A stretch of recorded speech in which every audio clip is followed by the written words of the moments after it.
بسم اللہ الرحمن الرحیم وتعاونوا علی البر والتقوی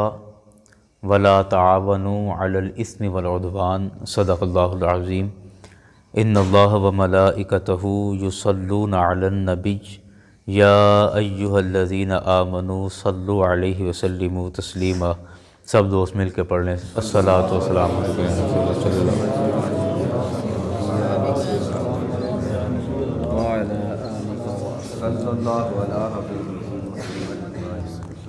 الصلاۃ والسلام علیکم یا رسول اللہ۔ یاران گرامی سامعین حاضرین، مبارکباد کے مستحق ہیں میرے برادر مکرم عارف علی صاحب، وارث علی صاحب اور مولانا محمد آصف عمر مرتضی صاحب، کہ جنہوں نے اپنے گھر پہ اللہ اور اس کے رسول کے ذکر کا یہ اہتمام کیا، اور اس ایک بہانے سے ہم سارے مل کر بیٹھ گئے، ایک دوسرے سے ملاقات بھی ہو گئی، اور بڑی بات یہ ہے کہ یہ ملاقات اللہ اور اس کے رسول کے نام پر ہو رہی ہے۔ ہم دیکھتے ہیں کہ ہماری ایک دوسرے سے ملاقاتیں رہتی ہیں، لیکن اپنے دوستوں سے ہم ملتے ہیں، کہیں کوئی شادی بیاہ کے موقع پر، کہیں کوئی کسی اور سیاسی ایونٹ پہ مل لیتے ہیں، یا کسی گلی محلے میں مل لیتے ہیں، لیکن مبارک ہے وہ ملاقات اور یہ ملنا کہ جس ملاقات کا سبب اللہ اور اس کے رسول کی ذات ہے۔ اس کے علاوہ اور کوئی غرض نہیں، صرف اللہ اور اس کے رسول کے نام پر ہم آپس میں مل رہے ہیں۔ اور رب کائنات نے فرمایا کہ وَتَعَاوَنُوا عَلَى الْبِرِّ وَالتَّقْوَى، کہ ایک دوسرے کے ساتھ نیکی اور تقوی کے کاموں میں ایک دوسرے کے ساتھ تعاون کرو۔ یہ قرآن کا فیصلہ ہے، حکم ہے کہ نیکی اور پرہیزگاری کے کاموں میں ایک دوسرے کے ساتھ تعاون کرو۔ وَلَا تَعَاوَنُوا عَلَى الْإِثْمِ وَالْعُدْوَانِ، لیکن گناہ اور سرکشی کے کاموں میں ایک دوسرے کے ساتھ تعاون نہ کرو۔ دو باتیں ارشاد فرمائیں۔ انجمن طلباء اسلام کے پلیٹ فارم سے یہ پروگرام انعقاد ہو رہا ہے، اور اس حوالے سے میرے ذہن میں یہ آیت مبارکہ آئی کہ جس طرح نہ صرف راجہ جنگ میں بلکہ پورے پاکستان کے اندر، اور میں ابھی کچھ خبریں دیکھ رہا تھا کہ آزاد جموں کشمیر کے اندر بھی انجمن طلباء اسلام کے نوجوان اپنا کام کر رہے ہیں۔ تو یہ پاکستان کی کوئی سرحد انجمن طلباء اسلام کے نوجوانوں سے خالی نہیں ہے۔ کراچی سے لے کر پشاور تک اور کوئٹہ سے لے کر کشمیر تک پورے پاکستان میں انجمن طلباء اسلام کے نوجوان اپنے اپنے طریقے سے اور اپنے اپنے زاویے سے کام کر رہے ہیں، لیکن راجہ جنگ کے اندر اور یہ پورے پاکستان کے لوگ یہ مبارکباد پیش کرتے ہیں جہاں کہیں ملاقات ہوتی ہے۔ میری 20 مرتبہ ایسے لوگوں سے ملاقات ہوئی جو انجمن طلباء اسلام کے کوئی پنجاب لیول کے یا دور دراز علاقوں کے ذمہ دار ہیں، اور وہ بارہا یہی بات کہتے ہیں کہ جس طرح راجہ جنگ کے اندر انجمن طلباء اسلام کام کر رہی ہے، پورے پاکستان میں اس طرح کا کام نہیں ہے۔ پورے پاکستان کے کسی شہر میں یا کسی گاؤں میں اس طرح کا کام نہیں ہے کہ آئے دن دین کی ترویج اور اشاعت کے لیے، دین کے کاموں میں اور دین کی نشر و اشاعت کے لیے، دین کو آگے پھیلانے کے لیے، دین کو لوگوں تک پہنچانے کے لیے جس طرح الحمدللہ راجہ جنگ کے نوجوانوں میں انجمن طلباء اسلام کا کام ہے، یہ بے مثال اور بے نظیر ہے۔ آپ دیکھیں ابھی آگے رمضان شریف آ رہا ہے، اور ہر سال کی طرح مجھے امید ہے کہ اس دفعہ بھی 10 روزہ انشاءاللہ مصطفی معاشرے کا قیام کے نام سے 10 روزہ پروگرام ہوں گے۔ پچھلے سال بھی ہوئے تھے، اس سے پہلے بھی کافی 4 5 6 سالوں سے یہ پروگرام چلتا آ رہا ہے، اس دفعہ بھی انشاءاللہ ہوگا۔ اور اللہ کریم سے دعا کریں، جو بڑے سارے دوست بیٹھے ہیں، کہ اللہ تعالی ہمارے ان بچوں کو ایک دوسرے کے ساتھ اسی طرح نیکی کے کاموں میں اور تقوی اور بھلائی کے کاموں میں ایک دوسرے کے ساتھ تعاون کرنے کی توفیق عطا فرمائے۔ میں اکثر یہ جملہ کہتا ہوں کہ اس عمر میں ہمارے بالعموم عام طور پر ہمارے نوجوان یا تو ان کو وہ گیند بلے سے فرصت نہیں ملتی، اور یا پھر بگڑ جاتے ہیں، نشے میں لگ جاتے ہیں، چوری چکاری میں لگ جاتے ہیں، اور تاش اور جوا اور اس طرح کے چکروں میں پڑ جاتے ہیں۔ لیکن مبارک ہو انجمن طلبہ اسلام کی ساری تنظیم کو کہ ہمارے نوجوانوں کو انہوں نے ان برائیوں سے نکال کے، اور ہمارے نوجوان ان کی وجہ سے ان برائیوں سے بچ کے اس نوجوانی کے آغاز میں وہ اللہ اور اس کے رسول کے دین کا کام کر رہے ہیں۔ یہ ہمارے لیے بڑی فخر کی بات ہے، آپ یقین کیجئے بڑی فخر کی بات ہے کہ اس عمر میں کوئی جلسے کے اشتہار لگا رہا ہے، کوئی اس کے فلیکس بنوانے جا رہا ہے، کوئی دعوت نامے دینے جا رہا ہے، بھاگ بھاگ کے دین کے کام کرتے ہیں۔ اللہ تعالیٰ انجمن طلبہ اسلام کے ہر فرد کو دنیا اور آخرت میں جزائے خیر عطا فرمائے۔ اسی وجہ سے میں نے آیت بھی یہی پڑھی کہ فرمایا کہ وَتَعَاوَنُوا عَلَى الْبِرِّ وَالتَّقْوَى، کہ نیکی اور پرہیزگاری کے کاموں میں ایک دوسرے کے ساتھ تعاون کرو، ایک دوسرے کا دست و بازو بنو، ایک دوسرے کے ساتھ کندھے سے کندھا ملا کے کھڑے ہو جاؤ، لیکن برائی کے کاموں میں، گناہ کے کاموں میں کبھی بھی ایک دوسرے کا ساتھ نہ دو۔ ہم اکثر ایسا ہوتا ہے کہ اگر کوئی آدمی، کوئی لڑکا، بالخصوص کوئی نوجوان کسی برائی میں ملوث ہو تو اسے کہا جائے کہ ویسے بڑے افسوس کی بات تھی کہ آپ بھی فلاں برائی میں شامل تھے، تو اکثر ہمارے نوجوانوں کا پھر جواب ہوتا ہے کہ جی نہیں، میں تو نہیں تھا، بس وہ دوستوں یاروں کے ساتھ بس مل ملا کے چلا گیا، میں تو نہیں جا رہا تھا، بس وہ یار بیلی آئے ہوئے تھے، انہوں نے کہا کہ نہیں چلنا ہے، تو بس میں ان کو موڑ نہیں سکا، ان کی بات ٹال نہیں سکا، تو بس مجھے بھی پھر ان کے ساتھ جانا پڑا۔ تو آپ دیکھ لیں قرآن کا فیصلہ ہے، اللہ کا حکم ہے کہ وَلَا تَعَاوَنُوا عَلَى الْإِثْمِ وَالْعُدْوَانِ، کہ گناہ کے کاموں میں اور سرکشی کے کاموں میں ایک دوسرے کے ساتھ کوئی تعاون نہ کرو۔ آپ دو ٹوک کہہ دیں کہ ہماری اور آپ کی دوستی اپنی جگہ پر برحق ہے، مسلم ہے، رہے گی، جب تک زندگی ہے یہ ساتھ، یہ دوستی، یہ تعلق ضرور رہے گا، لیکن یہ گناہ کا کام ہے، یہ غلطی کا کام ہے، اور اس وقت میری دوستی کا حق یہی ہے کہ میں آپ کو اس برائی سے روکوں، نہ کہ خود آپ کے ساتھ اس برائی میں شامل ہو جاؤں، نہ کہ خود آپ کے ساتھ چلا جاؤں کہ نہیں دوست ہے میرا، بیلی ہے، یار ہے میرا، تو میں بھی ساتھ جاؤں گا۔ نہیں، بلکہ آپ کا حق ہے کہ آپ خود اس کو روک دیں کہ بھی دوست ہم ہیں، اور دوستی کا تقاضا یہی ہے کہ میں آپ کو اس برے کام سے روک دوں، اس برائی کے کام میں آپ کو نہ جانے دوں۔ تو اگر وہ باز آ جائے تو پھر وہ بھی آپ کا دوست ہے، اگر وہ باز آ جائے، رک جائے آپ کے کہنے پر، تو پھر یقیناً وہ بھی آپ کا دوست ہے، اور اگر باز نہ آئے تو پھر آپ کہیں کہ میرے گلے میں تو اللہ کے حکم کا پٹا ہے، اور اللہ کے حکم کی رسی میرے گلے میں ہے، اور وہ مجھے اجازت نہیں دیتا کہ وَلَا تَعَاوَنُوا عَلَى الْإِثْمِ وَالْعُدْوَانِ، کہ میں اس برائی اور گناہ کے کام میں آپ کے ساتھ تعاون کروں، آپ کے ساتھ پارٹیسپیٹ کروں، میرا رب مجھے اجازت نہیں دیتا، میرے رب نے مجھے منع کر دیا ہے۔ تو بہترین بات ہے، اور آپ یقین کریں کہ اس سے دوستیاں ٹوٹیں گی نہیں۔ جب آپ رب کے نام کا، اللہ کے نام کا واسطہ دیں گے اور اللہ کے حکم کو بنیاد رکھیں گے، تو پھر دوستیاں ٹوٹیں گی نہیں، دوستیاں اور مضبوط ہو جائیں گی۔ وقتی طور پہ ممکن ہے ناراضگی ہو، وہ کہے کہ آپ میرے ساتھ چلے نہیں تھے، لیکن ایک وقت آئے گا کہ اس کو احساس ہوگا کہ اس وقت میں غلط تھا، وہ مجھے روکتا بھی رہا، وہ صحیح تھا، میں غلط تھا، وہ دوبارہ آپ کے پاس آئے گا، آپ سے معذرت بھی کرے گا، اور دوبارہ سے کبھی دوستی ختم نہیں ہو سکتی۔ اگر آپ اللہ اور اس کے رسول کا واسطہ، اللہ اور اس کے رسول کا تعلق اگر درمیان میں رکھتے ہیں تو کبھی دوستی ختم نہیں ہوگی انشاءاللہ۔ اور دیکھیں دوستی ختم کیسے ہو سکتی ہے کہ اللہ اور اس کے رسول کے واسطے سے۔ آپ سوچیں کہ حضرت صہیب رضی اللہ عنہ سرکار کے صحابی ہیں، اور یہ کوئی مدینہ شریف کے رہنے والے نہیں تھے، نہ یہ مکے کے رہنے والے تھے، نہ مدینہ، نہ عرب کے رہنے والے تھے، یہ تو روم کے رہنے والے تھے۔ روم کہاں، روم فارس کے ساتھ یہ علاقے، اور کہاں عرب کے علاقے، کتنا فرق تھا۔ حضرت بلال حبشی رضی اللہ عنہ، ان کی باتیں آپ نے اکثر سنی ہیں۔ حضرت بلال کوئی مکے کے رہنے والے نہیں تھے، نہ وہ مدینہ شریف کے رہنے والے تھے، وہ تو حبشہ کے رہنے والے تھے، اور حبشہ عرب کے اندر نہیں ہے۔ اسی طرح حضرت سلمان رضی اللہ عنہ سرکار کے صحابی ہیں، اور سرکار نے بڑی محبت کی ہے، بڑی محبت کی ہے حضرت سلمان سے، اور حضرت سلمان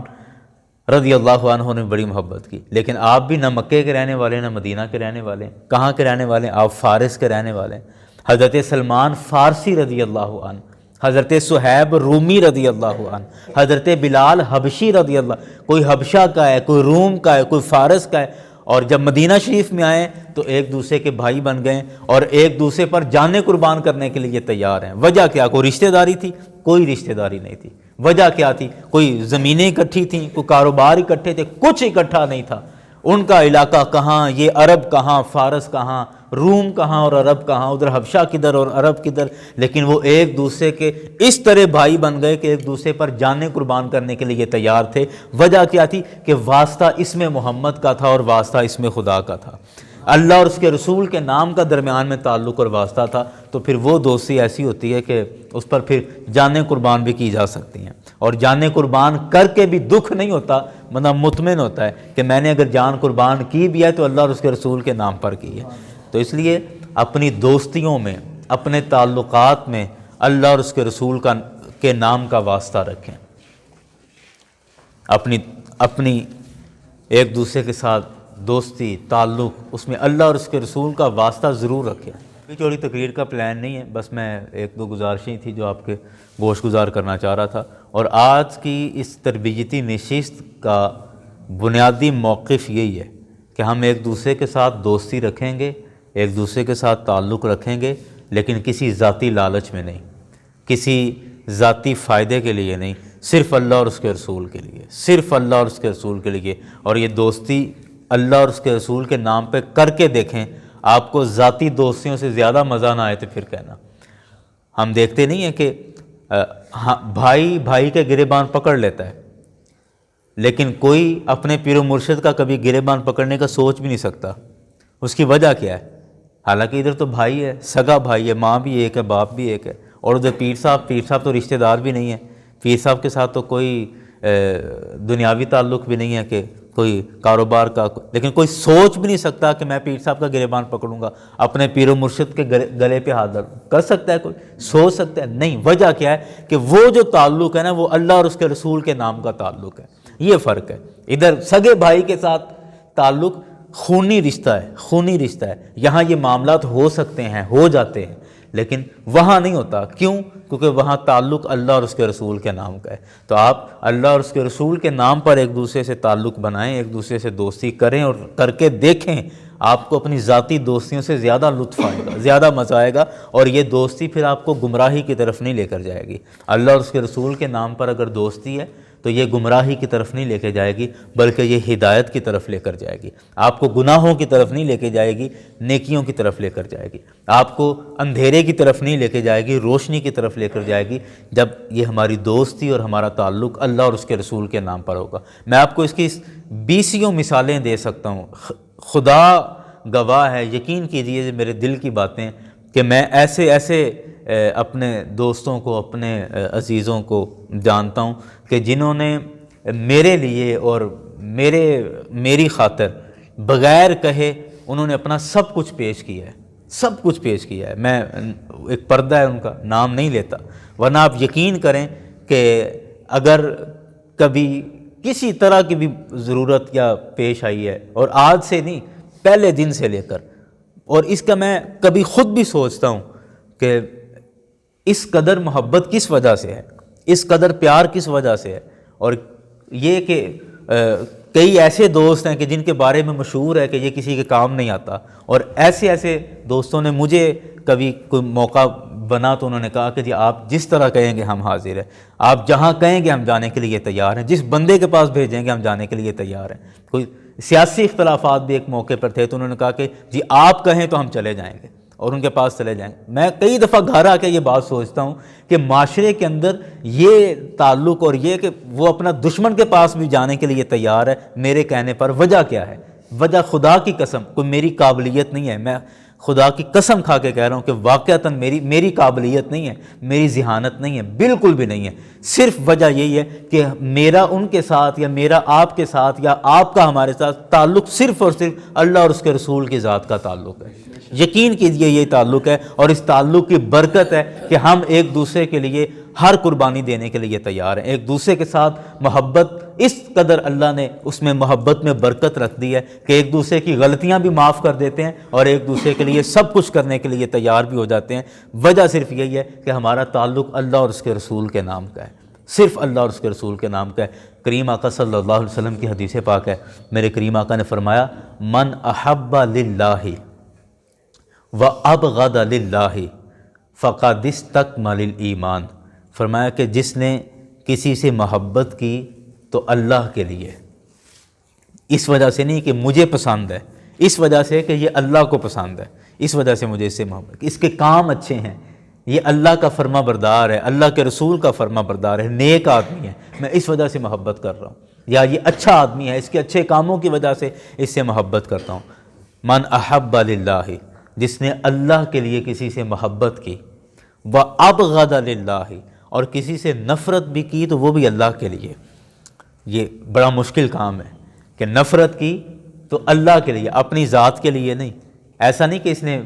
مجھے اس طرح کہا تھا تو اس لیے میں نفرت کرتا ہوں، نہیں، بلکہ اس وجہ سے نفرت ہو کہ یہ اللہ کا نافرمان ہے، اس کو بار بار میں منع کرتا ہوں پھر بھی یہ برے کاموں سے باز نہیں آتا، جوے سے باز نہیں آتا، اس وجہ سے مجھے اس سے نفرت ہے۔ یہ نماز نہیں پڑھتا، اس وجہ سے میں نفرت کرتا ہوں۔ یعنی نفرت بھی ہو تو اللہ کے لیے اور محبت بھی ہو تو اللہ کے لیے۔ میرے کریم آقا نے فرمایا کہ جس نے یہ کام کر لیا کہ کسی سے محبت کی ہے تو اللہ کی وجہ سے، اللہ کے لیے محبت کی، اور اگر کسی سے نفرت کی ہے تو اللہ کے لیے نفرت کی ہے، تو میرے کریم آقا نے فرمایا فقد استکمل الایمان، پس تحقیق اس نے اپنا ایمان مکمل کر لیا ہے۔ ہو بہت بڑی بات، ایمان مکمل ہو گیا، ایمان کامل ہو گیا کہ جب آپ کی کسی سے نفرت بھی خدا کے لیے ہو اور کسی سے محبت ہے تو وہ بھی خدا کے لیے، سمجھ لو آپ کا ایمان مکمل ہو گیا ہے، آپ کا ایمان کامل ہو گیا ہے۔ میرے کریم آقا نے فرمایا فقد استکمل الایمان، اس نے اپنا ایمان مکمل کر لیا۔ حضرت علی المرتضیٰ رضی اللہ عنہ کے بارے میں آتا ہے کہ آپ ایک دفعہ کسی جنگ میں تھے تو ایک کافر کے ساتھ آپ کا مقابلہ تھا، آپ نے اس کو نیچے گرا دیا، نیچے گرا کے آپ اس کے اوپر سوار ہو گئے اور تلوار پکڑ لی اس کا سر قلم کرنے کے لیے۔ وہ نیچے لیٹا ہے، آپ اس کے اوپر اور اس کا سر قلم کرنے لگے ہیں، تو اس کافر نے سوچا کہ اب جان تو جا رہی ہے، مر تو رہے ہیں، تو اس نے کیا کیا، اپنے غصے کا اظہار کیا اور حضرت علی المرتضیٰ رضی اللہ عنہ کی طرف ایسے تھوک دیا، آپ کے اوپر تھوک پھینک دی۔ تو حضرت علی المرتضیٰ رضی اللہ عنہ پر جب تھوک پھینکی نا تو اب غصہ تو پھر میدان جنگ کے اندر، اور وہ بھی دشمن یہ حرکت کرے، تو چاہیے تو یہ تھا کہ سانس بعد میں لیتے، پہلے اس کا سر قلم کرتے، لیکن آپ نے ایسا نہیں کیا، آپ پیچھے ہٹ گئے، چھوڑ دیا اس کو۔ اب وہ ہکا بکا رہ گیا کہ یہ کیا کیا انہوں نے، مطلب میں تو اس لیے تھوکا تھا، اس لیے تھوک پھینکا تھا کہ مر تو رہا ہی ہوں تو چلو جو بھی نفرت کر سکوں، لیکن انہوں نے مجھے چھوڑ دیا۔ تو وہ کھڑا ہو کے پوچھ رہا ہے علی یہ آپ نے کیا کیا؟ تو حضرت علی المرتضیٰ نے فرمایا کہ میں تجھے قتل اللہ کے لیے کر رہا تھا، میرا تجھ سے ذاتی کوئی مسئلہ نہیں ہے، ذاتی مجھے تجھ سے کوئی نفرت نہیں تھی، صرف اللہ کے لیے میں تجھ سے نفرت کر رہا تھا، اور جب تو نے مجھ پر تھوک پھینکا تو اب اس میں میرا اپنا غصہ بھی شامل ہو گیا۔ آخر انسان ہے، کسی پہ تھوکے گا تو اس کو غصہ تو آئے گا، اب مجھے خود بھی غصہ آ گیا، میرا اپنا غصہ اس میں شامل ہو گیا، تو میں نے چھوڑ اس وجہ سے دیا ہے کہ کہیں میں تجھے اپنے غصے کی وجہ سے قتل نہ کروں، کیونکہ میں تجھے قتل اللہ کی رضا کے لیے کر رہا تھا، تو اس لیے میری تجھ سے نفرت اللہ کے لیے تھی، اپنی ذات کے لیے نہیں۔ تو اب تو نے چونکہ تھوک دیا تو اب اس میں میری اپنی نفرت، اپنے دل کا غصہ شامل ہو گیا، اس لیے میں پیچھے ہٹ گیا کہ نہیں، میں اپنی ذات کے لیے کوئی کام نہیں کروں گا، اپنی ذات کے لیے کسی سے نفرت نہیں کروں گا۔ تو یہ وہ جن کے ایمان مکمل ہے اور ایمان کامل ہے، یہ مثالیں ان کی۔ اس لیے کسی سے محبت کریں تو اللہ کے لیے، کسی سے نفرت کریں تو اللہ کے لیے۔ انجمن طلبہ اسلام کے جتنے دوست پورے راجہ جنگ میں، آپ دیکھیں یہ حافظ کاشان صاحب ہیں، اپنے رانا صاحب ماشاءاللہ بیٹھے ہیں، اور یہ گاؤں کے وہ شمال کے کونے سے اور سڑک کے اس پار سے تشریف لائیں. اور اگر میں آپ کو ایک اس کنارے کی مثال دوں تو دوسری آپ اس کنارے کی مثال لے لیں. یہاں دانیال بیٹھا ہوا تھا, وہ سامنے بیٹا بیٹھا ہے ماشاءاللہ, دانیال درس نظامی کر رہا ہے اپنے دارالعلوم ضیاء القرآن, اور یہ گاؤں کے بالکل اس کنارے سے آیا ہے, بالکل گاؤں کے یہ عبد الرحمن والا جو حویلی ہے وہاں سے, قبرستان کے دوسری طرف سے وہاں سے آیا. تو آپ دونوں پورے راجہ جنگ کے اندر جو مختلف لوگ اس نیک کام کے اندر شامل ہیں, اٹیچڈ ہیں اور کر رہے ہیں, تو آپ یقین کریں کہ یہ صرف اللہ اور اس کے رسول کی رضا کے لیے ہے. ان کی آپس میں کوئی رشتہ داریاں نہیں ہیں, کوئی ان کے آپس میں لین دین نہیں, اور کوئی کاروبار اکٹھے سانجھے نہیں ہیں, صرف اللہ اور اس کے رسول کی رضا کے لیے ہے. اور اس کے ساتھ جڑیں, انجمن طلباء اسلام کے ساتھ اٹیچ رہیں, اور نیکی کے کاموں میں, بھلائی کے کاموں میں, اور اللہ کے رسول کے کاموں میں ان کے ساتھ ایک دوسرے کے ساتھ مل کر ٹیم ورک کے طور پر کام کریں. اور اللہ کے رسول دیکھیں, ہر آدمی پر تبلیغ فرض ہے, دین کی تبلیغ کرنا ہر آدمی پر فرض ہے. ہم ویسے یہی سمجھتے ہیں کہ یہ کام صرف مولویوں کا ہے, یا علماء صاحبان یا جو تقریریں کرتے ہیں مولوی صاحبان, صرف ان کا کام ہے. ہر بندے پر دین کی تبلیغ کرنا فرض ہے, لازم ہے, لیکن ہر بندے کا سٹائل مختلف ہے. ہر بندہ ممبر پر بیٹھ کر تقریر تو نہیں کر سکتا, اور ہر بندہ جمعے میں خطاب بھی نہیں کرتا, ہر بندہ لوگوں سے,